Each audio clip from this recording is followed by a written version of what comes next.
আসসালামু আলাইকুম ওৰহমতুল্লাহি ওবাৰাকাতুহ। মই আজি আকৌ আপোনালোকৰ সন্মুখত নামাজৰ এটি মাছআলা দাঙি ধৰিছোঁ। নামাজত আমি সিজদা কৰোঁতে আমাৰ কপাল আৰু নাক এই দুয়োটা অংগ তলত লগাই ৰখাটো আমাৰ ইমাম আবু হানিফা ৰহমতুল্লাহ আলাইহিৰ মতে ফৰজ, মানে কম্পালসৰি।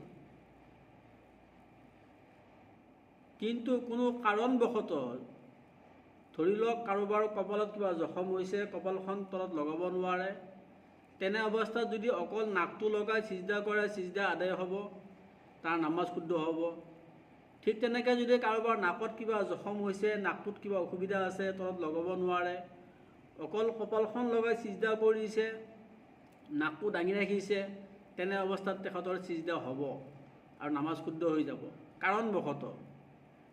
কিন্তু মাছআলা হৈছে, যদি বিনা কাৰণত কোনোবাই এনেই অৱহেলা কৰি যদি কোনোবাই অকল নাকটো লগাই সিজদা কৰে, কপালখন দাঙি ৰাখে, তেতিয়া তেখেতৰ সিজদা সহি নহ'ব।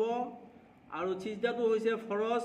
যেতিয়া নেকি ফৰজ আদায় নহ'ব, ফৰজ শুদ্ধ নহ'ব, তেতিয়া তেখেতৰ নামাজেই নহ'ব।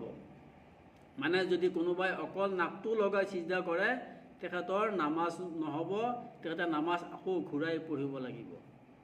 তদ্ৰূপ যদি কোনোবাই অকল কপালখন লগাই সিজদা কৰিছে, নাকটো দাঙি ৰাখিছে, বিনা কাৰণত, কোনো কাৰণ নাই, কোনো ওজৰ নাই, তেনে অৱস্থাত কিন্তু তেখেতৰ নামাজটো হ'ব, কিন্তু মকৰুহে তহৰিমি হ'ব।